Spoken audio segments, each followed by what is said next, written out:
Good morning, everybody. It's a great pleasure to be here. Thank you to Sergio and the Foundation for inviting me and organising this event. I apologise for the rather large bags that you all had on your chairs, with KPMG emblazoned all over them. What I thought I would do this morning is talk about two things. I'm going to talk about some global trends that are happening in infrastructure and just apply them to Brazil. And then I'm going to make some comments about Brazil specifically, which I think is a rather dangerous thing to do in this company, but I'm going to have a go. Please take these as my views based upon really what I've learnt over the last 5 years that I've been coming here.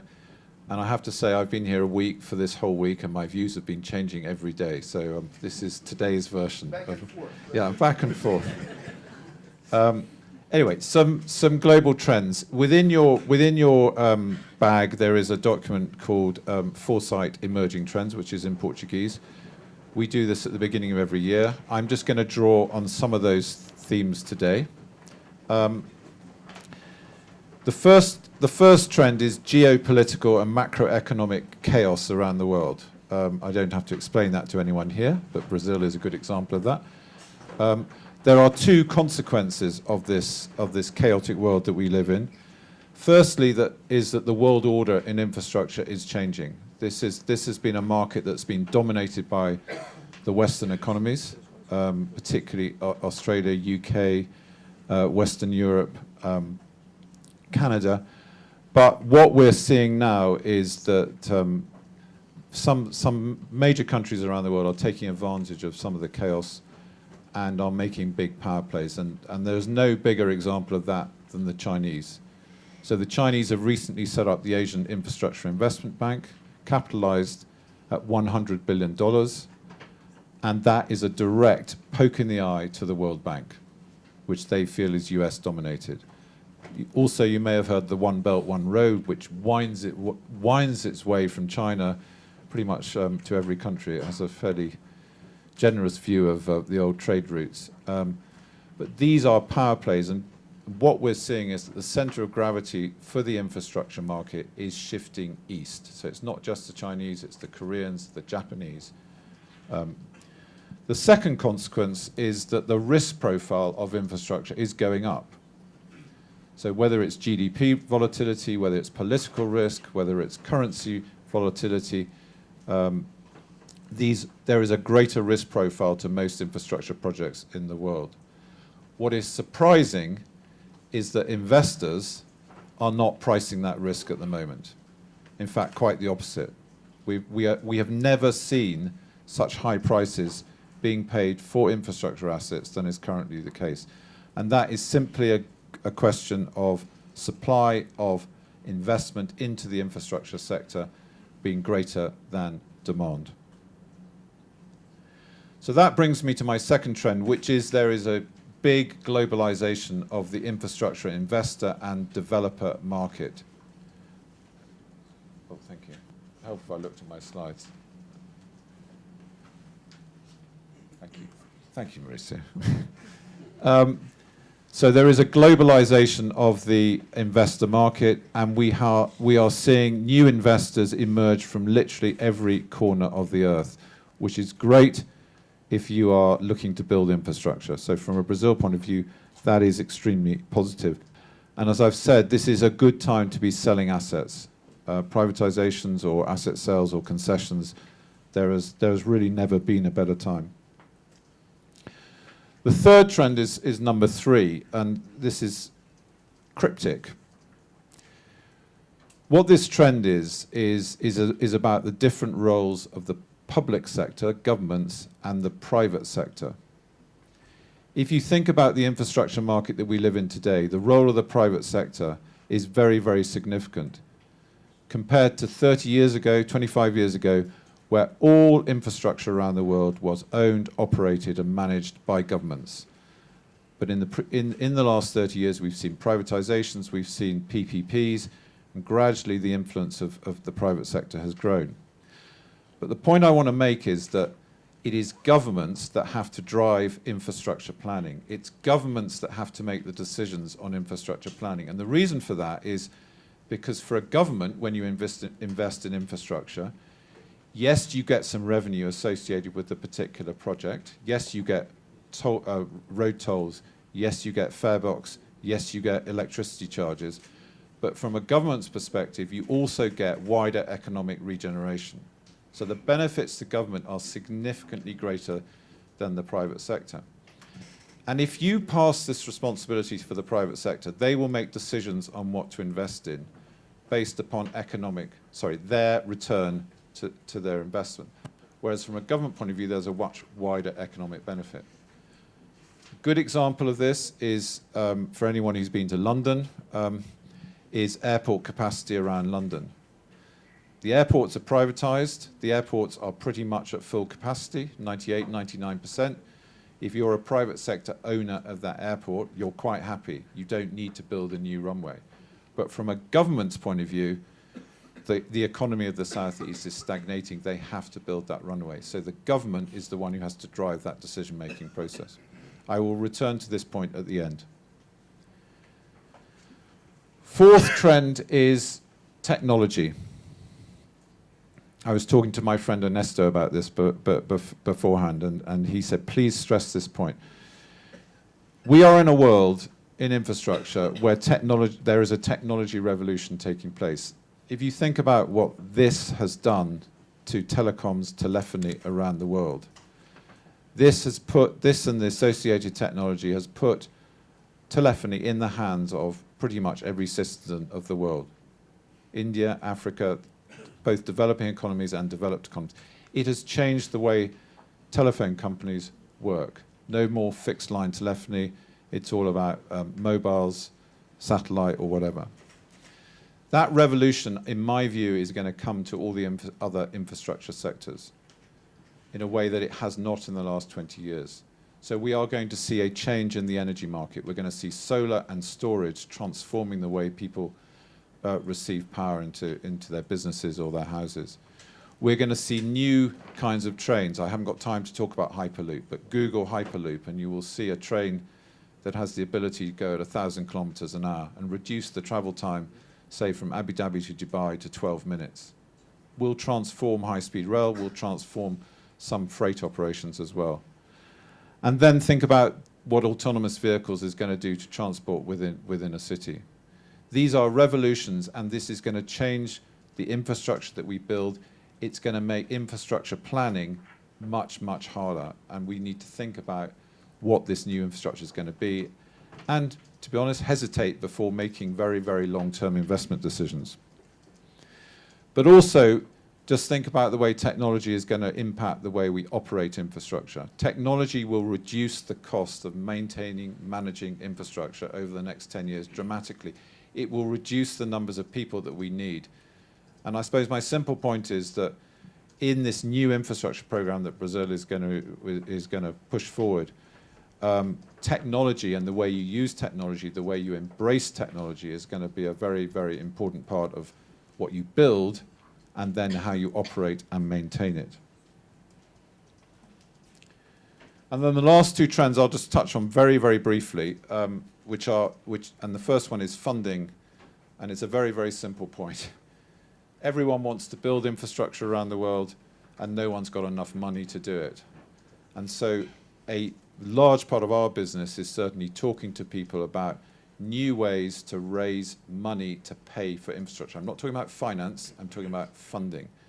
And this is, in a transport project, making sure you capture the uplift in land values. This is about thinking about new taxes that you can use to pay for infrastructure. Crossrail, which Joe referred to, £15 billion project, £4.5 billion of that project is raised for a supplemental property tax on businesses in London. The project would never have happened without that. So funding is going to be absolutely vital.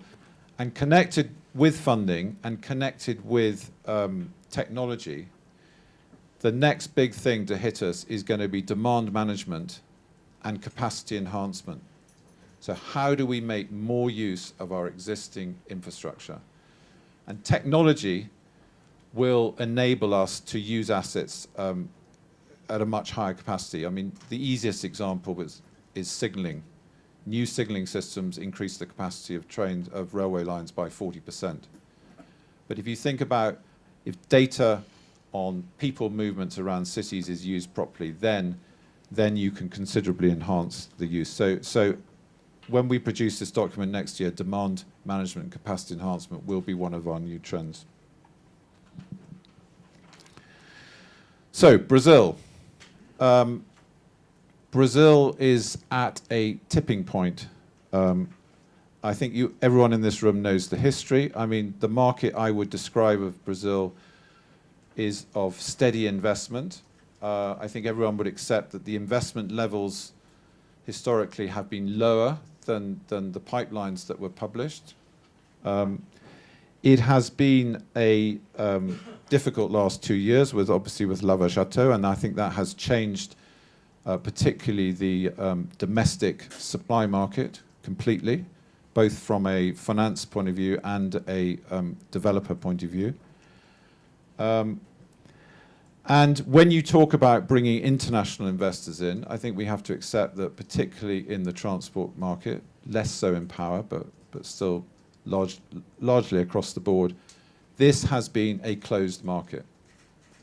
There has not been international investors, and international investors have perceived it as being a closed market dominated by, in the past, the 5 big developers.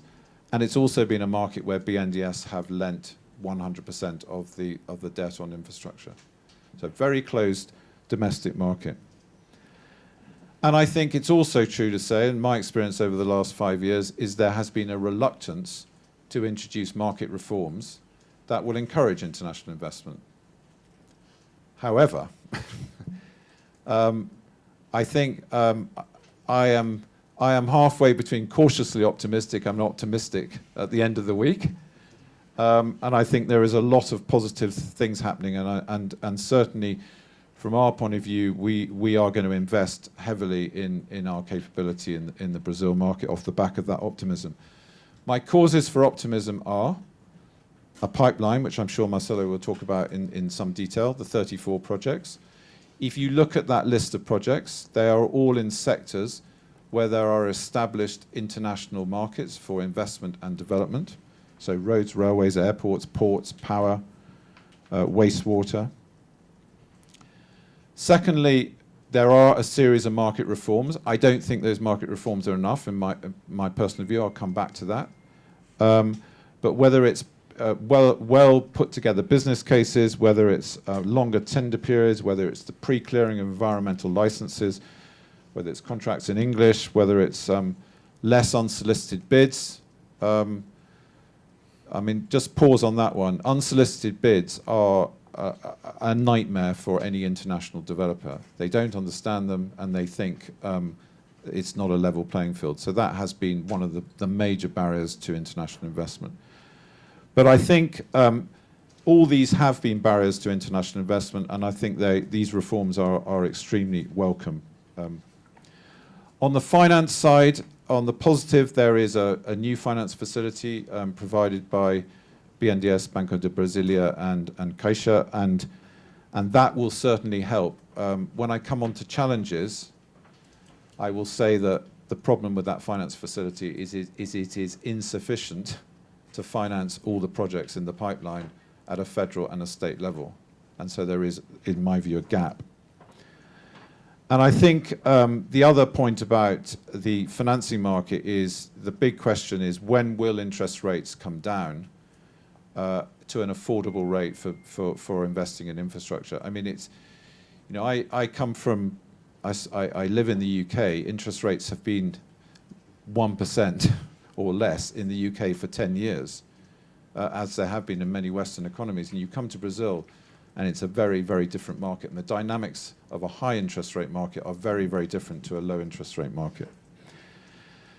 And then the fourth positive is the setting up of PPI, and I would put alongside that the changing role of BNDES.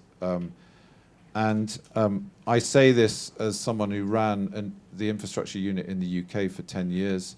I mean, my experience from that time and from traveling around the world is there is a direct correlation between well established, empowered infrastructure units and good investment programs, infrastructure investment programs in a country. And there is the other correlation, where that isn't the case, the infrastructure programs struggle.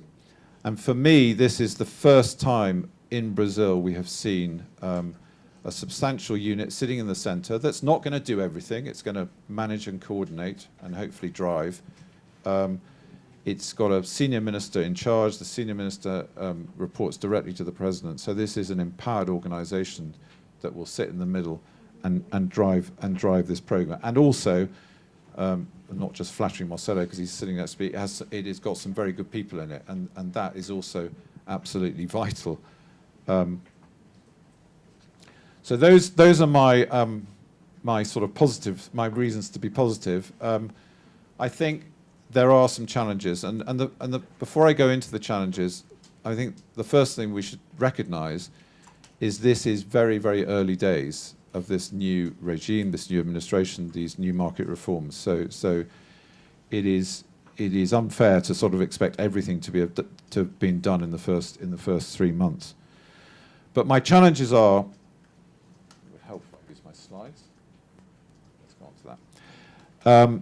Firstly, the market perception of Brazil, and what I mean by that, the international market perception of Brazil. As I said, historically people view this as a closed market, and many people have invested lots of time and effort in Brazil, and that time hasn't been useful. There is obviously the Lava Jato, and that is a continuing saga, and particularly in Europe, that will continue to cause concern until it settles down. And then there's the risk profile. I mean, the GDP has dropped 8% in the last 2 years, and you know it's anyone's guess as to what GDP is going to do over the next 2 years, let alone the life of concessions and the next 20 to 30 years. Currency remains volatile, and the politics, while is not completely stable, and political risk is something that really concerns investors and is an increasing risk around the world. So I would describe international investors as being interested but wary at the moment. A lot of people are watching Brazil very closely. What benefits Brazil is its GDP. When you're an infrastructure investor or developer, you like going to countries that have big GDPs because they represent big markets, and Brazil is seven, I think. Top 10. But it's the biggest economy in Latin America, and it's the place people want to come and invest. That's putting it simply. So right now we are seeing most interest in Asia. Lots of interest, particularly Japan. Japan and China are the two countries I would pick out in Asia. We're seeing interest in the Americas, particularly Canada, who are familiar with investing in Latin America. We are seeing much less interest in Europe right now, but I think that will change. The second challenge is the consequences of the corruption scandal, and I was chairing a panel at the United Nations last week, and the UNECE are about to produce a standard on zero tolerance to corruption. And there were about 120 people in the room from, I'd say, 60 different countries. And the main comment that came back from the floor was that the problem with standards on corruption and the problem with trying to eliminate every bit of corruption is you create an environment where no one's prepared to do anything, where there is a fear factor of making any decisions at all. So there is going to have to be a balance between allowing people to make decisions and projects to proceed in a timely manner and stamping out corruption. And I say that in regard to Brazil as well as every other country. That was the comment that was being made in that room. And if you look at what happened in India 3-4 years ago, there was basically paralysis of decision making, and their infrastructure program ground to a halt. And it was only when Modi came in that the whole thing got regenerated. The third challenge, which I don't think you can ignore, is I've called them problem projects, but there are a number of concessions that are in some difficulty. As I said, GDP has reduced by 8%. They probably had assumptions of 5 to 6%, so there's a 14% differential. And I'm not going to take sides on the argument because I think it's a very difficult discussion, straight negotiation that's going to take place. All I would say is that the outcome of those discussions and how equity is treated, how debt's treated, will have an impact on investor appetite going forward. And it's not just the outcome, it's actually the way those negotiations are conducted. And I've been in similar positions in the UK on some contracts, and as I say, it is hard and complex. On financing, we have, as I said, this facility, but I mean, I've heard slightly different views on this over the last few days, but I think the view I come down to is it is not sufficient to do all the deals, and therefore it will probably be used for the prioritized deals. So that leads you to think what happens to the non-prioritized deals that don't have access to that facility, because in this new world that we live in, BNDES and the other banks do not have the capacity to lend on all the infrastructure program of Brazil. So where that leads you to is Brazil has to generate a private sector financing market. And if this is exactly the same problem as everybody else is having in the world, this is not just Brazil. Every other country in the world is going through this. And if you look at the multilateral banks, the World Bank, the Asian Development Bank, the IADB, doesn't matter which bank, they are in the same position as BNDES. They can no longer lend to all these countries against the total pipeline. And so what they are doing is they are changing the way they use their balance sheets. And they are no longer just wholesale lending. They are creating financial products, guarantees, credit enhancement products, which have the aim of leveraging, bringing in private sector debt.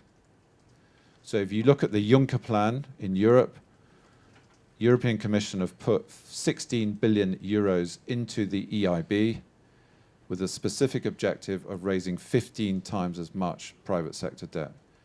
And to me, that's what Brazil has to do. I don't think the private sector lenders will lend in the current environment. There has to be support from the state in whatever form to bring them in. I'll talk about that right at the end.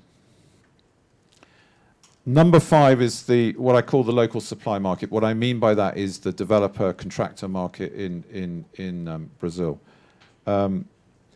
Any international investor that comes to Brazil is going to be looking for a local partner.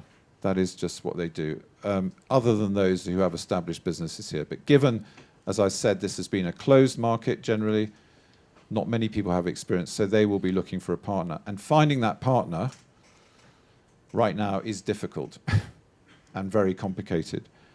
And the situation is complicated by, historically, the fact that these 5 big developers, Kiribati, Odebrecht, and the others, dominated the market. So actually, there's not great breadth or depth in the local market at the moment. And I don't have a solution to this other than to say I haven't heard a lot of people talking about this issue this week. And I think there is a role for the PPI, and I think there's a role for government as a whole to facilitate, broker these relationships. And I think the success of this program relies on the fact that successful partnerships will be formed between international developers, investors, and local players. And then number 6 is a sort of obvious one, which is delivering on promises. But if you look around the world today, the developers that you need to come to Brazil and the investors that you need to come to Brazil have a choice on where to go. More so with investors, I would say, than developers. And what they are looking for, above anything else, is a pipeline and a track record. So if in 2 years' time there is not a pipeline of successfully completed deals, and if in 2 years' time there has not been international participation, then there will not be a platform for further growth and development of this program. So everything has to be done in the next 2 years to make that happen. And this really brings me to my conclusion, which is that I don't think that right now there is enough support, there is enough reform to achieve success at the end of that 2-year period, to get to where I've just stated. And I'll just give you a little bit of background to this. In the last 7 years since the financial crisis, you can see countries around the world who have really driven their infrastructure program and taken on risk within governments to make the infrastructure investment happen. And those countries have been much, much more successful than other countries who have said, I want to try and pass all the risk to the private sector. I want to be as precise as I possibly can. I want to achieve the best deal that I possibly can by transferring as little risk as I possibly can. And in those countries, they simply have not advanced their investment program. Now, I will give you a big example, which is the UK. UK is the most liquid, one of the most liquid capital markets in the world. You would have said the UK was probably the country that least needed to do anything. And yet, 5 years ago, the Minister of Finance in the UK launched a £40 billion guarantee scheme. Now, people thought at the time that was to fill a gap in the financing markets. It wasn't. It was the Minister of Finance saying, we have to invest in infrastructure in the UK in order to grow our economy. I cannot afford to take the risk that the private sector doesn't come to the market. And therefore, I am going to de-risk this market to make sure that investment happens. Now, one very interesting thing about this guarantee scheme is it hasn't been used very much. And actually, for the first 2 years, the Chancellor used to call officials up and say, why aren't you using my guarantee? But the reason why the guarantee hasn't been used is because it provided confidence to the market. It was a backstop that was available. People came to the deals, and it was priced at a market price, so it wasn't free. It was priced at a market price, and actually competition and the confidence that surrounded the enhanced competition that surrounded these deals meant that competition drove out the need for the guarantee. But without the guarantee, that confidence wouldn't have been there, and and I don't think the deals would have happened. So I go back to this point that government has to be the master planner. Government has to take the responsibility for this infrastructure program. Government has to get this market going.